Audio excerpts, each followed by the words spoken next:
भगवान श्री कृष्ण कहते हैं, इस संसार में सबसे कीमती वस्तु हमारा परिश्रम है और जिंदगी का सबसे अच्छा साथी हमारा आत्मविश्वास है। क्योंकि जब आपके अंदर विश्वास होता है तो बड़े से बड़े कार्य भी आसानी से खत्म हो जाता है और आप जितना ज्यादा परिश्रम करोगे उतने ही आगे निकलते चले जाओगे। भगवान श्री कृष्ण कहते हैं, अगर व्यक्ति अपने मन को काबू में कर ले तो सफलता खुद उसके पास चली आएगी, परंतु मन को काबू में करना इतना आसान नहीं होता। क्योंकि हमारा मन एक दौड़ते हुए बेलगाम घोड़े जैसा है। जितना कठिन उस घोड़े को शांत करना है उतना ही ज्यादा कठिन अपने मन को वश में करना है। हमारा मन अशांत है और इसे नियंत्रित करना बहुत कठिन है, किंतु लगातार प्रयत्न करने से इसे शांत तथा नियंत्रित किया जा सकता है। सबसे पहले अपने मन को एक बिंदु पे नियंत्रित करें, वो वहां से भागेगा, परंतु फिर आपको उसे उसी बिंदु पे केंद्रित करना है और ये चीजें आपको बार बार करनी है। लगातार प्रयास करने से अपने मन को वश में किया जा सकता है। भगवान श्री कृष्ण कहते हैं, जब क्रोध अधिक आए तो थोड़ा रुक जाओ और गलती के समय थोड़ा झुक जाओ। आपकी सारी समस्याएं खुद ब खुद हल हो जाएगा। परंतु भोगी मनुष्य ऐसा बिल्कुल नहीं करते। वो अपने क्रोध की अग्नि में जलकर खुद भस्म हो जाते हैं, परंतु बुद्धिमान मनुष्य क्रोध को अपने ऊपर हावी नहीं होने देते और गलती के समय थोड़ा झुक जाते हैं।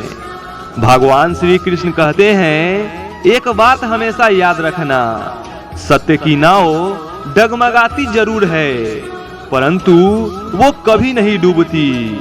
इसलिए हमेशा सत्य के साथ रहिए, फिर आपकी नैया भी कभी नहीं डूबेगी।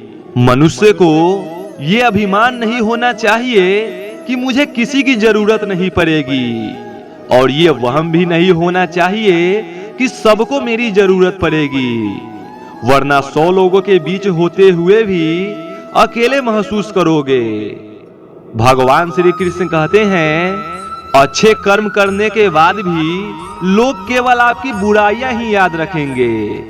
इसलिए लोग क्या कहते हैं इस पर ध्यान मत दो।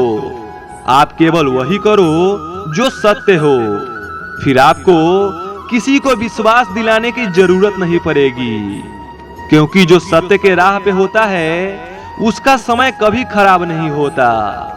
भगवान श्री कृष्ण कहते हैं, मनुष्य को धैर्यवान होना चाहिए, क्योंकि धैर्य रखने से हम उन कार्यों में भी सफल हो जाते हैं जो शुरू में असंभव लगता है। इसलिए हमेशा ही धैर्य के साथ कर्म करते रहिए, फिर सब कुछ खुद ब खुद अच्छा होने लगेगा। श्री कृष्ण कहते हैं, जो जीवन के कठिन समय से लड़ा है वही आगे बढ़ा है, परंतु जो अपने भाग्य को कोसता है वो वहीं खड़ा है। इसलिए कभी भी अपने भाग्य का दोष मत दीजिए। आप जहां भी है वहीं से पूरा परिश्रम कीजिए, फिर आपका भाग्य खुद ब खुद बदल जाएगा। भगवान श्री कृष्ण कहते हैं, अच्छा बोलिए, अच्छा सोचिए और अच्छा ही कीजिए, क्योंकि ये सारी चीजें आपके पास ही लौट कर आएगा। आप जैसा करेंगे वैसा ही पाएंगे। कुछ पाना है तो खुद पे भरोसा करो, क्योंकि सहारा कितना भी अच्छा हो साथ छोड़ ही देता है। इसलिए अगर भरोसा खुद पे रहेगा तो आप जरूर सफल बनेंगे, और जो मनुष्य इस सत्य को मान लेता है उसकी सफलता तय है। इसलिए अगर आपने भी कोई सपना देखा है तो भगवान श्री कृष्ण के बताए हुए मार्ग पे चलिए और हमेशा सत्य कर्म कीजिए, फिर आपको सफल होने से कोई नहीं रोक सकता।